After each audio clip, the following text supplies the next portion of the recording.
Varahi silks వారి grand festive celebrations పొందండి 10,000 రూపాయలు ఆపై కొనుగోలుపై బంగారు నాణెం ఉచితంగా. ఈ సాంబరెడ్డి గారి మీద దాడి అంటారా, జరిగిన మాట వాస్తవమే, కానీ దానికి మా పార్టీకి ఎటువంటి సంబంధం లేదు సార్. అది ప్యూర్లీ పర్సనల్ గొడవలు. అది ఎవరి మీద ఇప్పుడు ఈవెన్ శాఖమూరి శ్రీనివాస్ మీద జరిగిన దాడి కూడా అది పర్సనల్ గొడవేనండి. మాకు సంబంధం లేదు, పార్టీకి సంబంధం లేదు సార్. అది ప్యూర్లీ కూడా. సరే, గొడవలు సంబంధం లేదు, ఏమీ లేదు. ఈ విషయం మీరు కరెక్ట్ చెప్పాలి. చెప్పండి. పెదకూరపాడుకు కృష్ణా నది చాలా దగ్గర ఉంది కాబట్టి ఇసుక మేటలు ఎక్కువ ఉన్నాయి. ఇసుకను అక్కడి నుంచి రాత్రి తరలించేసి టిప్పర్లు ఇటు హైదరాబాద్ తరలిపోతున్నాయి అంటున్నారు.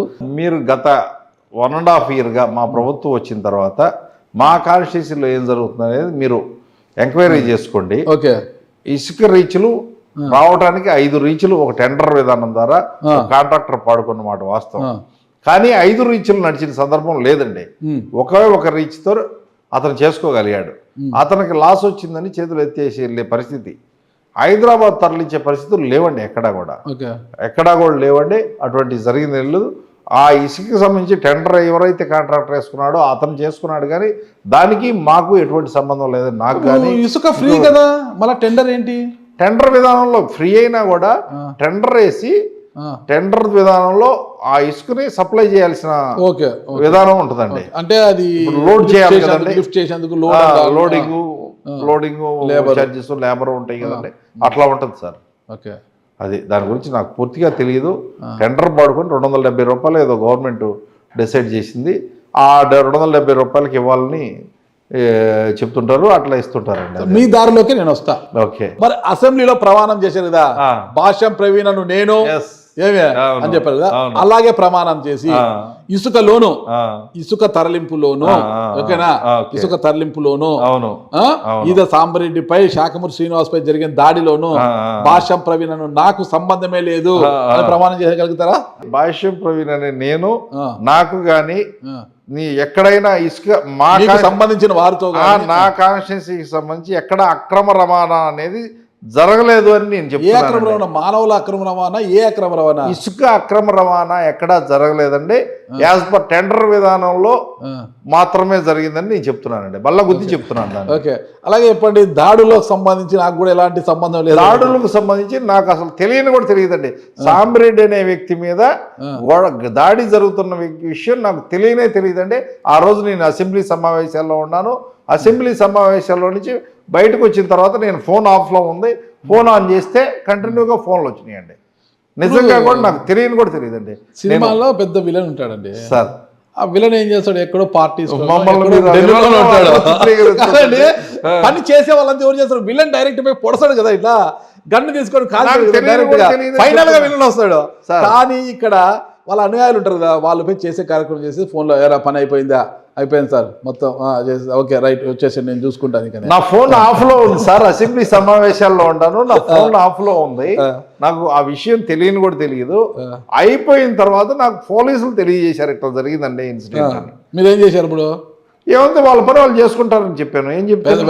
ఎవరైనా ఎంత తోడైనా కావచ్చు, దాడి చేయడం తప్పు, వాళ్ళందరిని అరెస్ట్ చేసి బొక్కలైంది అనలేదా మీరు? ఎంక్వైరీ చేయండి, ఎవరు చేశారు, ఏం జరిగిందో తెలుసుకోండి అని చెప్పడం జరిగిందండి. అంతే. నిజంగా ఎవరు చేశారు మీకు తెలియదా? నాకు తెలియదండి. నాకు తెలియదు. ఇప్పుడు అది పర్సనల్ సమస్య, ఏదో ఫైనాన్షియల్ గొడవ అని చెప్పారండి, అంతవరకే తెలుసు నాకు. ఓకే, పార్టీలు అధికారం కోల్పోయినప్పుడు అంతా కూడా ప్రతి 5 ఏళ్ళకి ఒకసారి ఎవరో కొంతమంది అటు ఇటు దూకుతుంటారు, పార్టీలు మారుతుంటారంట. అయితే నంబూరు శంకర్రావు గారు కూడా ఒకానొక సందర్భంలో టీడీపీలోకి రావాలనుకున్నారు, అయితే భాష్యం ప్రవీణ్ అడ్డుకున్నారు అని అంటున్నారు. మరి ఆయన వస్తాడని చెప్పి తెలుగుదేశం పార్టీలో చేరటానికి బిఫోర్ ఎలక్షన్లే ఆయన తెలుగుదేశం పార్టీలో చేరటానికి, తెలుగుదేశం పార్టీలో సీటు పొందడం కోసం ప్రయత్నాలు చేసిన మాట వాస్తవం. అది కూడా నాకు జనం చెప్తుంటే తెలిసిందండి, నేను చెప్తున్నా. At the same time YCP party ఓడిపోయిన తర్వాత, మా పార్టీ గెలిచిన తర్వాత కూడా ఆయన మా పార్టీలోకి రావడం కోసం ప్రయత్నం చేశాడనేది కూడా జగమెరిగిన సత్యం. అది వాస్తవం. అంతవరకు మాత్రం నాకు తెలుసు సార్. మళ్ళీ ఇప్పుడు కూటమి అధికారంలోకి వచ్చినా కూడా టీడీపీలోకి రావాలనుకున్న భాష్యం ప్రవీణ్ అడ్డుకుంటున్నారు. నేను అడ్డుకోవటం ఏం లేదండి. తెలుగుదేశం పార్టీలో ఎవరన్నా చేర్చుకోవాలంటే వాళ్ళ ప్రొఫైల్ చూసి చేర్చుకుంటారు సార్. ఈయన ప్రొఫైల్ చూస్తే కొంచెం ఇబ్బందికరంగా ఉంది కాబట్టి పార్టీ చేర్చుకోలేదేమో అనేది నా అభిప్రాయం. రకరకాలు జరిగినాయి ఈ గతంలో, గత 5 సంవత్సరాల్లో రకరకాల. మీరే చెప్తున్నారు కదా, మా పార్టీ కేడర్ మీద దాదాపు 5 మండలాల మీద 500 కేసులు పెట్టుంటారు. ఇప్పుడు అది జరుగుతుందంట కదా, కక్ష సాధింపు చర్యలు. ఇవాళ వరకు అంటే లోకేష్ గారి రెడ్ బుక్ ను ఫాలో అవుతున్నారు భాషం పార్టీ అధికారంలోకి వచ్చిన తర్వాత, నేను ఎమ్మెల్యే అయిన తర్వాత ఏ గ్రామంలో అయినా ఒక్క రాంగ్ కేసు పెట్టారేమో మీరు తెలుసుకోండి, ఒక్క తప్పుడు కేసు అన్నా పెట్టారేమో. దాడి చేసింది వాళ్ళ మీద కేసులు పెట్టారు. శాఖమూరి శ్రీనివాస్ మీద దాడి చేసింది ఎవరు, వాళ్ళ కథలంతా ఏంటి, దాడులు గ్రామాలు అన్నాక రైతు వారి కుటుంబం ఎక్కువగా ఉన్న నియోజకవర్గం అంటే గ్రామాలు అన్నాక పొలాల దగ్గర గట్టుల దగ్గర తగువులు వస్తాయి సార్. వాటన్నిటికీ నేను బాధ్యుడు, ఎమ్మెల్యే బాధ్యుడు కాదు. ఎమ్మెల్యే బాధ్యత వహించాలి. ఎందుకు వహిస్తారు సార్? శాంతియుతంగా ఉండాలి, నియోజకవర్గాల్లో గ్రామాల్లో శాంతి కాముకులుగా ఉండాలి, ఎలాంటి అల్లిజడి ఉండకూడదు. చంద్రబాబు నాయుడు గారు ఒకటే నమ్ముతారు సార్, ఫ్యాక్షన్ ఉపేక్షించరు ఆయన, గొడవలను ఉపేక్షించరు ఆయన ఎంతున్నా విజనరీ ఆయన. ఇలాంటి గొడవలు కావచ్చు, ఫ్యాక్షన్లు కావచ్చు, ఆయన చాలా దూరంగా ఉంటారు. ఏ రోజు కూడా చంద్రబాబు నాయుడు ఇలాంటివి ఉపేక్షించారు. కొట్టుకోవడానికి ఆయన అధ్యక్షతన మీరు ఉన్నారు ఇక్కడ సార్. మేము కొట్టుకోవడానికి ఎంకరేజ్ చేయమండి, ఎంకరేజ్ చేయం. కొట్టుకుంటున్నారని తెలిస్తే మేము ఆపడానికి ప్రయత్నం చేస్తాం. తెలియకుండా జరిగిన దానికి మేమేం చేయగలం సార్? ఇప్పుడు బాధ్యత వహించలేము, ఫర్దర్గా జరగకుండా చూడగలం. ఓకే, ఇంకా ఫర్దర్గా ఎవరి మీద ఎలాంటి దాడులు జరగమంటారా? జరగకుండా చూస్తాం, లా అండ్ ఆర్డర్ కంట్రోల్లో ఉండేట్టు చూస్తామండి. మా బాధ్యత అది అంతవరకు అండి. అవునా? అంతేనండి, మా బాధ్యత అది.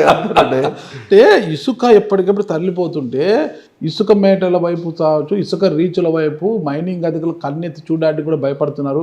మనకెందుకు లేబ్బా, భాష ప్రవీణ్ గారు లోకేష్ గారికి చంద్రబాబు గారు చాలా దగ్గర, చాలా సన్నిహితుడైన, ఆయనతో పెట్టుకుంటే మనకు ఇక్కడ నుంచి సార్ అవన్నీ తప్పుడు ప్రచారం అండి. అసలు ఇసుక రీచ్ కరెక్ట్ ప్రచారం ఏంటో చెప్పండి. ఇసుక రీచులు నడుస్తున్న సందర్భం లేదండి. మీరు కారు వేసుకొని మీరు కృష్ణానది ఒడ్డున మాది 50 కిలోమీటర్లు ఉంటుందండి. అమరావతి మండలం నుంచి అచ్చిపేట మండలం దాకా కారు వేసుకొని వెళ్ళరండి. ఎక్కడైనా ఇసుక లారీ కనపడితే మీరేం చెప్తే నేను అది చేస్తాను. రాత్రి పూట పోవాలి, ఇంకా నేను కెమెరాలు పట్టి. మీరు రాత్రి పూట కూడా వెళ్ళండి సార్. రాత్రి పూట కెమెరాలు పగలు పోవు, రాత్రి పోతాయంట. మీ మనిషిని పర్సనల్ గా ఇక్కడ కాన్స్టిట్యున్సీలో ఒక మనిషిని పెట్టండి, శాలరీ నేనే ఇస్తా. ఎనీ టైం ఏ తప్పన్నా జరిగితే నాకు చెప్పండి, నేను బాధ్యత వహిస్తా. జీతం కూడా మీరే ఇస్తా, నేను బాధ్యత వహిస్తా. అది మా బాధ ఏంటంటే చంద్రబాబు నాయుడు గారు రాష్ట్రాన్ని ఎలా అభివృద్ధి పథంలోకి ముందుకు తీసుకెళ్లాలని ఆయన ప్రయత్నాలు ఆయన చేస్తున్నారు. లోకేష్ గారు కూడా ఇండస్ట్రీస్ని తీసుకురావడానికి ఢిల్లీ వెళ్తున్నారు, విదేశాలు వెళ్తున్నారు, మొత్తం అందరితో మాట్లాడుతున్నారు. ఇప్పటికే కాగ్నిజెంట్ కావచ్చు, టీసీఎస్ కావచ్చు, ఇంకా గూగుల్ ఇవన్నీ కూడా మనకి విశాఖపట్నంలో కొలుస్తున్నాయి, శంకుస్థాపనలు జరుగుతున్నాయి, పనులు ప్రారంభించారు. లోకేష్ గారు ఒకవైపు అలా కష్టపడుతున్నారు, చంద్రబాబు నాయుడు గారు వైపు అంతా విజనరీతో ఆయన ముందుకు పోతున్నారట. కేంద్రంతో చేసుకుంటే పోలవరం పూర్తి కోసం, ఇదంతా కూడా రాజధాని డెవలప్మెంట్ కోసం ఆయన చేస్తున్నారు. కానీ స్థానికంగా అంటే ఎమ్మెల్యేలు అంటే మీ ప్రాంతంలో ఉన్న లాంటి పరిస్థితులు ప్రతి చోట జరుగుతున్నట. ఇలాంటి వాటి వల్ల పార్టీకి చెడ్డ పేరు, నాయకులకు చెడ్డ పేరు వస్తుంది కదా అని. అసలు ఎక్కడ జరగట్లేదండి. రాష్ట్రంలో మా ప్రభుత్వం వచ్చిన వెంటనే అసెంబ్లీ సాక్షిగా చంద్రబాబు నాయుడు గారు శాంతి భద్రతలు కాపాడటం నా యొక్క బాధ్యత, ఎక్కడా కూడా ఎవరు తప్పు చేసినా ఊరుకునేది లేదు, అది ఎమ్మెల్యే అవ్వచ్చు, మంత్రులు అవ్వచ్చు, ఎవరైనా అవ్వచ్చు అని చెప్పి ప్రకటించడం జరిగిందండి. అట్ ద సేమ్ టైం దాన్ని బలపరుస్తున్నానని డిప్యూటీ సీఎం గారు పవన్ కళ్యాణ్ గారు కూడా చెప్పడం జరిగింది. ఆ రోజు నుంచి ఏ రోజు కూడా మా ప్రభుత్వం వచ్చినాక ఏ రోజు కూడా అసాంఘిక కార్యక్రమాలు కానీ లేకపోతే ఎదురు పార్టీ వారి మీద దాడి చేసే కార్యక్రమం కానీ ఎక్కడ మా పార్టీ వాళ్ళు కానీ మా వాళ్ళు కానీ చేసిన సందర్భం లేదండి. మా సిద్ధాంతం అది కాదు, వైసీపీ సిద్ధాంతం అది. మా నాయకుడు ఎట్లా చెప్పాడో మేము అట్లా నడుచుకోవటం మా బాధ్యత. నాకు కానీ లేకపోతే కొంతమంది రాజకీయ నాయకులకు, మా ఎమ్మెల్యేలకు కానీ మంత్రులకు కానీ కొంత ఇబ్బందికరమైన సిచ్యువేషన్ ఉండొచ్చు, కానీ మేము మా నాయకుడు చెప్పింది ఫాలో అవ్వాలి అన్న ఏకైక ఉద్దేశంలో జరగలేదండి. ఎక్కడా కూడా జరగలేదండి. ఏదన్నా ఒకటి అరా చిన్న చిన్న సంఘటనలు జరిగితే అక్కడ లోకల్లో ఉన్న పరిస్థితి. వైసీపీ హయాంలో 5 ఏళ్ళు టీడీపీ వారిపై జరిగాయి, టీడీపీ వారు వచ్చిన తర్వాత వైసీపీ వారిపైన కూడా ఇప్పుడు జరుగుతూనే ఉన్నాయంట. ఇద్దరే ఎవరేమి ఇది కాదు, ఎక్కడా జరగలేదండి. మా నాయకుడి నేపథ్యం మీరు చూసుకోవచ్చు. రౌడీయిజాన్ని ఉక్కుపాదంతో అణచివేసిన ఏకైక నాయకుడు చంద్రబాబు నాయుడు గారండి. రాష్ట్రంలో 95లో ఆయన ముఖ్యమంత్రిగా చేపట్టే రోజుకి రాష్ట్రంలో పరిస్థితులు ఎట్లున్నాయో మీకు తెలిసే ఉంటుంది. హైదరాబాద్ మొత్తం రౌడీ రాజకీయాలు ఉండేవి ఆ రోజుల్లో. ఉమ్, మొత్తం ఉక్కుపాదంతో అణిచివేశాడు ఆయన. ఉమ్. అట్లానే రాయలసీమలో రాజకీయాలు వేరుగా ఉండేవి, ఫ్యాక్షన్ రాజకీయాలు, వాటిని ఉక్కుపాదంతో అణిచివేశాడు. వారాహి సిల్క్స్ వారి గ్రాండ్ ఫెస్టివ్ సెలబ్రేషన్స్ పొందండి 10,000 రూపాయలు ఆపై కొనుగోలుపై బంగారు నాణెం ఉచితంగా.